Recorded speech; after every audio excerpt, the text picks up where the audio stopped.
Hello interwebs, your favorite dorky transgender human here, yet again to talk about trans people in sports. I may be dorky and unathletic, but no, that's about it. I may be dorky and unathletic. No amount of hormones can change that about me. Hormones just gave me boobs, which I guess are kind of like sports balls, so that's sporty, and I can wear a sports bra now, and they certainly bounce.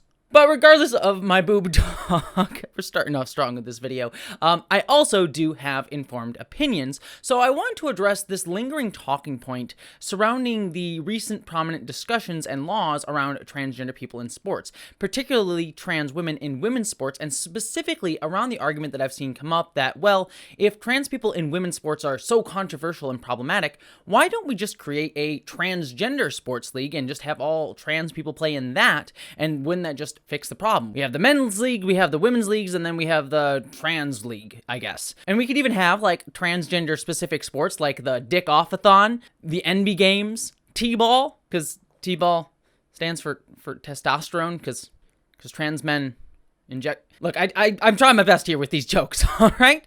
But seriously, a few weeks ago, I did a video on the issue of transgender people in sports, and I highly encourage you to watch that video as it covers most of the topics that were sort of brought up around the idea of trans women in sports. And I think that this video is going to be more of a sort of further discussion and addendum to that video rather than sort of like being an all-encompassing look at the issue because I already did it in that video. But I did want to do this video because many people in the comments of that video did bring up this potential solution of creating a transgender athletic league as a possible way to fix the problems that I discussed in the video, and I hadn't really discussed it. Also, Newt is now here. He wants to hear about this, don't you, Newt? Hi, bud. You're just gonna stare at me? He's just gonna hang out right over there, right off camera. Like literally, like you can see his ear. Yeah, there's his ear. It's right there. You're going to see him pop in and out of the camera every once in a while. Also, one quick announcement to quick make before we get into the meat of this discussion. Normally on this channel, I do videos every Monday, Wednesday, and Friday, as well as some reviews and live streams as well. However, next week, there will be no Monday or Wednesday video because my Friday video is going to be one of the biggest videos I've ever done on this channel, and that video is going to contain an important announcement about my own personal life and this channel. All positive, all good, so just get hyped and get excited. I'm very excited to show that video to you, but as a result of how much work that video is going to take me, as well as me wanting to extra highlight and focus that video on this channel and sort of point everyone towards it, there will be no Monday or Wednesday video. There will still be the normal live streams, there will still be my review of Falcon and the Winter Soldier, but beyond that, just that Friday video is going to be the big thing next week, so please look for that.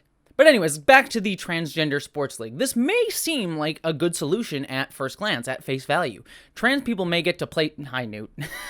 He's just gonna come in and out. Trans people may get to... Oh, boy. Newt, come here. Come on. Out, bud. But anyways, let's get back to the discussion of transgender people having their own transgender league. This may seem like a good solution at first glance. Trans people will get to play sports. The issue of trans women potentially dominating women's sports is avoided, even though that isn't really an issue. Again, I talk about that in my other video. But this just lets everyone win, right? Well, not so much, because there's a lot of issues under the surface of this argument that aren't immediately apparent, but really have a lot of problems with them, including some really, really transphobic ones when you start to dig really deeper. Even though I know most people, and I will make this very clear, I know most people who commented on that and thought of this idea, put forth this idea of a trans athletic league, didn't intend those ideas at all. They weren't trying to be transphobic. In fact, I think most people who argued for a trans league did so out of a desire to try to be equitable and kind to trans people and allow them to have a solution to be able to play sports.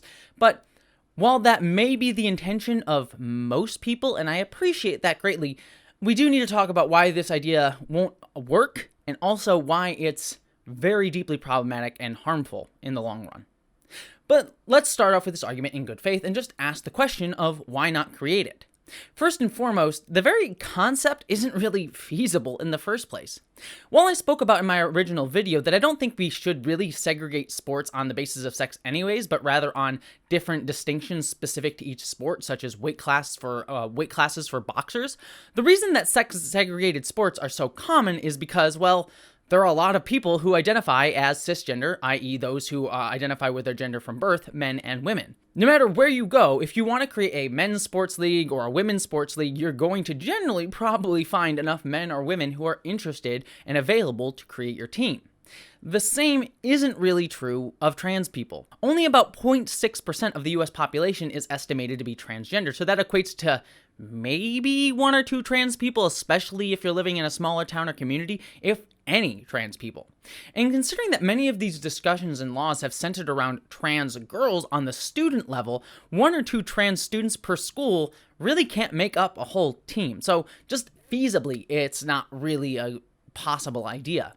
It might be possible in, say, a larger city or community. I mean, Los Angeles, which has a pretty large transgender community, has, for example, the Transgender Choir of Los Angeles. So it's possible to get together a large group of transgender people in larger communities. So you might be able to do it there, but would we also have to segregate these teams by gender on top of that? Would there be a trans men league, a non-binary league, a trans women league?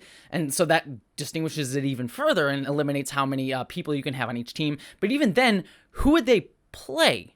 Would you have this team compete against cisgender men or women's teams?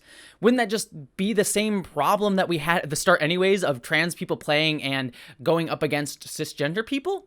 Or would these leagues travel around from city to city playing other transgender teams that may or may not exist? Now, let's even say that that is possible, which it most likely probably wouldn't be, that we could create a bunch of different transgender sports teams in different cities who could play each other. Who would fund these teams going from city to city? I mean, where would they get the money? Look at the difference already in how men's and women's sports teams are funded and paid today. Forbes did a report that found that in basically every single sport besides tennis, which is mostly a solo individual sport anyways, men were paid and men's teams were funded significantly more than women's and women's teams. So taking that into account, that women's teams are already kind of screwed over financially, how would you think a transgender athletic team would be funded? Probably not at all. Considering how hard it is for LGBTQ issues to get funded even when they're much more life-threatening than sports, like transgender healthcare issues, for example, I doubt you'll be able to get enough funding for a transgender team to regularly play other transgender teams traveling across the country, let alone any transgender athletes who would be able to take enough time off of work to do so, because I'm sure as hell you won't find enough money to pay transgender athletes enough for a full-time salary just playing sports. And again, what about solo sports like tennis or weightlifting or boxing, things like that? Women's sports are often significantly less promoted, so what do you think trans tennis or trans boxing would get enough promotion or funding to even be feasible as their own leagues or their own individual competitions things? Even if you have solo trans athletes playing against each other, like would you, again, like at a weightlifting event, would you have women's, men's, and then transgender sort of competitions? That just seems weirdly unnecessary and just dilutes the whole point of this competition idea. So just on the face of it, this whole concept doesn't really hold up to any scrutiny as a potentially realistic solution of the problem, no matter how good faith or kindly the argument is. But taking that into account, there's something else about this argument that really irks me, because even if this was somehow feasible, it just is kind of wrong to do. Because it's saying that we should treat transgender people as a completely separate group, that we should create a separate but equal league. And I think putting it in those terms kind of highlights the issue. Now, look, I don't want to take this equation of transgender issues and equating it to racial issues too far, because race in America and transgender and LGBTQ issues in America are two discussions that, while they have a lot of similarities in terms of how discrimination is placed against these two communities, there's a lot of similar ways that rhetoric and harm is done to people of different races and people of LGBTQ identities and transgender identities specifically. They also do have very different contexts and histories within, especially the United States, such as with the history of institutionalized segregation and slavery that Black people had to face in sports. But I also do think that this specific point in comparison kind of makes it clear that arguing to separate trans people out is an inherently problematic argument. It's saying separating transgender people out from cisgender folks otherizes us. It makes us seen as something different and weird when we aren't. You know, as I said in the original video, trans women are women, trans men are men, and non-binary people are non-binary people and deserve to play on the sports teams that align with their identity. And as kind of alluded to within that too, non-binary people, because we sex segregate on sports, don't really have anywhere to go specifically. They kind of have to choose one or the other if they're allowed to play in sports at all. We should be segregating on things that are specific to each sport. And also going back to my original video on this topic, sports are an inherently unfair institution, an unfair thing. That's kind of the point, that someone is better than someone else. And transgender people are just people, and so we deserve to have access to sports like everyone else. We deserve the chance to show what our bodies can do in comparison to other people's bodies. And you can't argue to me that we should be placed in separate groups, set aside from each other, when we have every right to compete alongside and with everyone else, both within our identities and also just in that inherently, unfair competition to show that maybe we can beat these people in certain ways. Again, maybe we can find different ways to separate us out rather than just on sex, but we have every right to compete against other people who can maybe beat us, maybe not. That's kind of the point of sports. Even more so, as I pointed out in my original video, the science behind all of this is still very clearly out on if transgender women actually do have an advantage against cisgender women, and where we do and where we don't. Again, I could break down the studies and science like I did in the first video, but let's just use common sense. Maybe a trans woman who went through a male puberty might be able to do better in swimming because she has longer arms, but maybe the extra body mass that she has due to increased bone density and less in muscle mass because of her taking hormones might slow her down in swimming.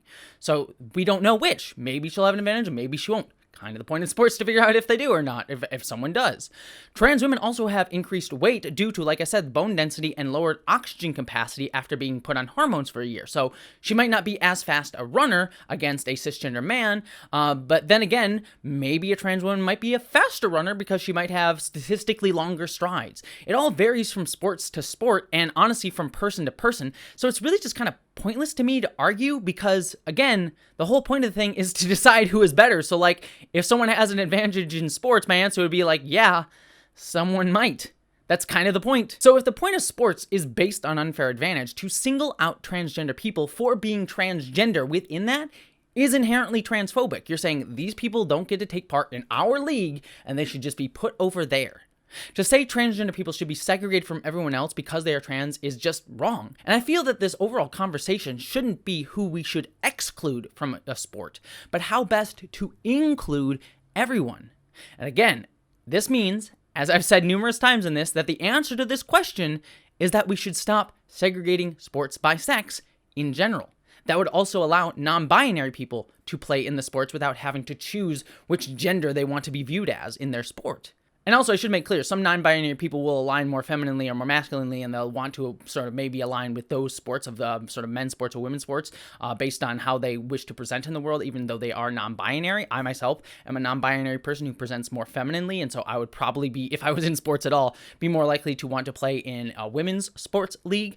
But that being said, the very idea of like me having to choose that, even though I present more femininely, kind of negates my non-binary identity in a lot of ways. But again, this goes back to the answer to this question is we should stop segregating sports by sex in general. Each sport should figure out a more specific way to separate their sport based on their own specific criteria, because even removing trans people from the equation, there are cis women in certain sports who would kick the butt out of some cis men. We saw that, for example, in the Battle of the Sexes in the tennis game. The top tennis player was able to beat one of the top men's players. I know there's some specifics about age and stuff within that as well, but like it just shows that like men and women can beat each other regardless of whether they're trans or cis. So why not separate like how boxing does, as I said before, on weight, for example, to allow people to sort of better compete against people who are more likely to be closer to them in their competition class, regardless of gender. Sex segregating sports makes sense on the surface because it's like an easy way to do it that we can sort of do wherever we want to and have enough people to do it. But ultimately,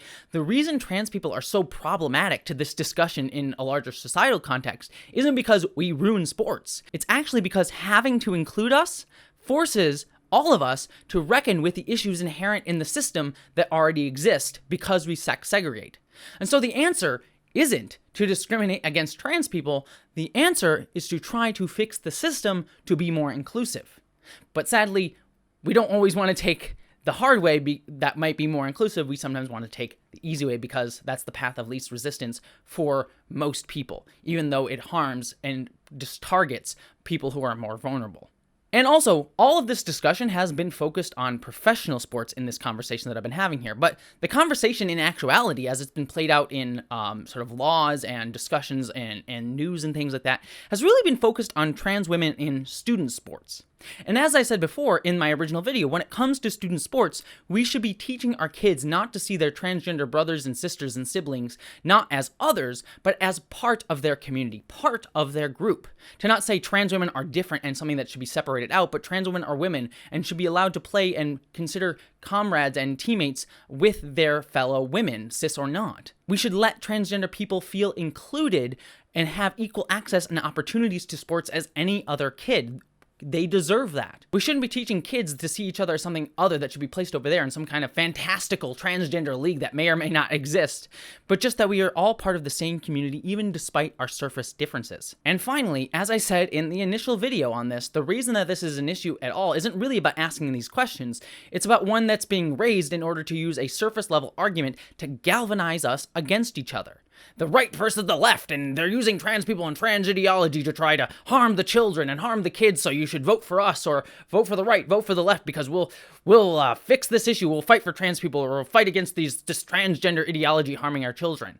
It's just people in power using these arguments to make straw men versions of ourselves to just keep us fighting each other instead of actually having the conversations that we need to have.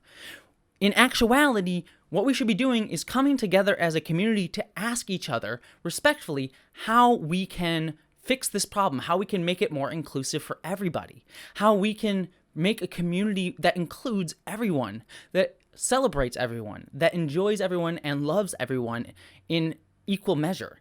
And I feel like that's ultimately what we need to be talking about with this conversation, not about laws and, some stupid political strawman argument, but about how we can all come together to just celebrate ourselves in the form of sports.